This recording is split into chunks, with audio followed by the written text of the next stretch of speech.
A customer comes in and says his vehicle growls like hell when he's driving. What could be wrong?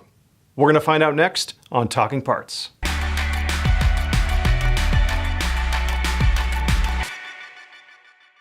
This video is sponsored by BCA Bearings, the #1 supplier of OE quality hub assemblies. Visit bcabearings.com for more information. A growling sound coming from one of the wheels is a telltale symptom of a bad wheel bearing. Usually, the faster you drive, the worse it gets. A bad wheel bearing can make a number of other unpleasant sounds. It might whine, hum, rumble, chirp, howl, or squeal. And just like the growling sound, it typically gets louder as the vehicle accelerates.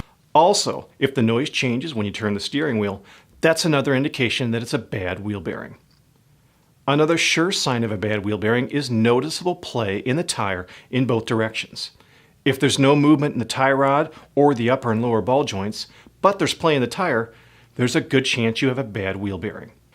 If a wheel bearing is the culprit, it's important to have it replaced right away, because a bearing failure can cause the wheel or axle to dislodge from the vehicle, and that's generally not a good thing.